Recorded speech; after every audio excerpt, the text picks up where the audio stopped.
এই আইনজলের লোকজনকে একটি কথা বলে যেতে চাই, সেখানে একটি যে ইকোনমি জোন আছে, আপনারা তো জানেন কিনা, এখানে একটা ইকোনমি জোনের জন্য ৮,০০০ একর জমি অধিগ্রহণ করা হয়েছে এবং ডিসি মহোদয়কে উনি টেলিফোন করে বলেছেন যে ইউনো মহোদয়ের সাথে কথা বলে ওই জমির সব ডিটেলস নিয়ে প্রাইম মিনিস্টার অফিসে জানানোর জন্য নাকি পাঠানো হয়েছে এবং সেটা যেন চলমান থাকে। আমরা চেষ্টা করছি যেন সেটা চলমান থাকে। প্রথমত দেরিতে আসার জন্য ক্ষমা প্রার্থী। আমি আসলে আরেকটি সরকারি প্রোগ্রামে ছিলাম চাঁদপুর শহরে, সেই একই ভূমি সেবা মেলা। আজকের এই ভূমি সেবা মেলার অনুষ্ঠানের সভাপতি আমার সামনে উপস্থিত হাইমচরের সকল সম্মানিত ব্যক্তিবর্গ এবং ভূমির মালিকরা, আসসালামু আলাইকুম।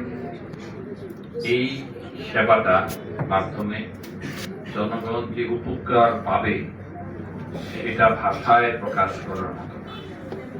আপনারা জেনে খুশি হবেন যে পৃথিবীতে ২-৩টা দেশে ভূমি নিয়ে মামলা চলে, তার মধ্যে বাংলাদেশ একটা, ইন্ডিয়া একটা, পাকিস্তান একটা।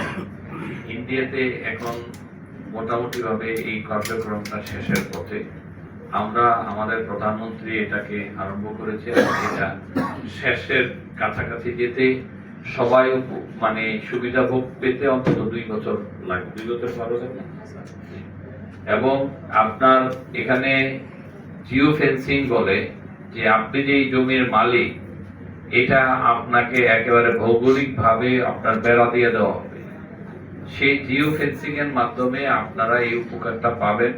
ভবিষ্যতে আমাদের যারা ওয়ারিশ আছে তারা যেন আর কোনো মামলা মোকদ্দমা ঠাই ঝামেলার মধ্যে না পড়ে। এইটা যে একটা যুগান্তকারী, এটা একটা শুনেন তো সবাই নাকি, এটা একটি যুগান্তকারী পদক্ষেপ। আপনারা সকলে আমাদের প্রধানমন্ত্রী জনাব মাননীয় তারেক রহমান সাহেবের জন্য দোয়া করবেন, যেন ওনাকে আল্লাহ তৌফিক দেয়, সুযোগ দেয় সকল কাজগুলা ওনার সম্পাদন করার জন্য। উনি জনগণের জন্য অক্লান্ত পরিশ্রম করছেন এবং গত ১৬ তারিখে চাঁদপুরে এসেছেন। আপনাদেরকে এই আইনজলের লোকজনকে একটি কথা বলে যেতে চাই, সেখানে একটি যে ইকোনমি জোন আছে, আপনারা তো জানেন কিনা, এখানে একটা ইকোনমি জোনের জন্য ৮,০০০ একর জমি অধিগ্রহণ করা হয়েছে এবং ডিসি মহোদয়কে উনি টেলিফোন করে বলেছেন যে ইউনো মহোদয়ের সাথে কথা বলে ওই জমির সব ডিটেলস নিয়ে প্রাইম মিনিস্টার অফিসে জানানোর জন্য নাকি পাঠানো হয়েছে এবং সেটা যেন চলমান থাকে। আমরা চেষ্টা করছি যেন সেটা চলমান থাকে। অগ্রাধিকার ভিত্তিতে এটা অনেক বড় একটা ইপিজেড করতে হয়তো ১,৫০০ থেকে ২,০০০ কোটি টাকা লাগে, জায়গা লাগে হলো ২০০ একর ২৫০ একর, আর এটাতে ৫০ থেকে ৬০,০০০ কোটি টাকার প্রয়োজন। সেখানে অগ্রাধিকার ভিত্তিতে সোলার প্যানেল এবং নিচে আপনার কৃষি উৎপাদন, এইটা দিয়ে হয়তো ২-২,৫০০ কোটি টাকার ২-২,৫০০ একরের মধ্যে শুরু করার একটা মানে চেষ্টা চালাচ্ছি আমরা। দোয়া করবেন যেন আমরা এই অর্থনৈতিক জোটটাও আমরা চালু করতে পারি খুব সহসাই, যেন এখানে আপনার আলোর মুখ দেখে। কারণ আপনারা আগে পরে দেখেছেন যে মানে সরকারের কোনো কাজ করবে তার নামে লুটপাট হয়েছে। এখন যেই কাজটাই হবে সেই কাজটাই আপনার টেকসই উন্নয়ন হবে এবং হাইমচর না শুধু একটা অর্থনৈতিক অঞ্চল হলে হাইমচরে সারা বাংলাদেশের থেকে লোকজন আসে কাজ করবে এবং আমাদের এই এলাকার যারা যুবক যুবতীরা আছে যারা কাজ পায় না, সবার কিন্তু কাজের একটা সুযোগ তৈরি হবে। আপনারা দোয়া করবেন যেন আমরা ক্রমান্বয়ে একটার পর একটা কাজ করতে পারি। এবং আমাদের আরেকটা প্রায়োরিটি আছে হাইমচর নিয়ে, সেটা হলো আমাদের স্থায়ী বাঁধটা দেওয়ার জন্য আমাদের প্রায়োরিটি আছে। আপনারা চেষ্টা করবেন যে এই স্থায়ী বাঁধটা যেন আমরা করতে পারি। আপনাদের সহযোগিতা লাগবে। কিন্তু সহযোগিতা কেমন?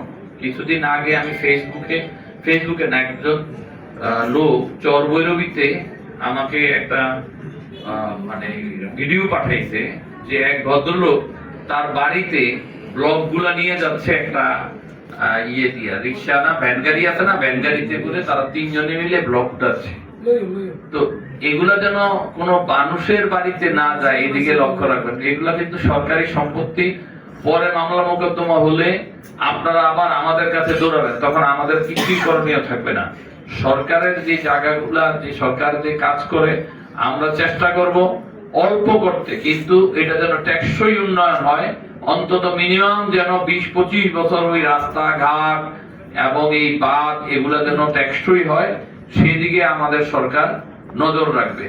তো এই ভূমি সেবা মেলার আয়োজনের জন্য আমি চাঁদপুর হাইমচর উপজেলা অফিসার উপজেলা ডিউনো মহোদয়কে ধন্যবাদ জানাচ্ছি যে আপনার এই সততার মাধ্যমে আপনি এই চাঁদপুরের ভূমি সেবা মেলাটা হাইমচরে করেছেন এবং সুবিধাভোগী সবাই আপনারা কোনো এসিল্যান্ডের অফিসে বা কোথাও যে যদি কোনো কারণে আপনারা দেখেন দীর্ঘসূত্রিতা, আমার নাম্বারটা জোগাড় করবেন, আমার নাম্বারটা পাওয়া খুব কঠিন হবে না, আমাকে জানাবেন।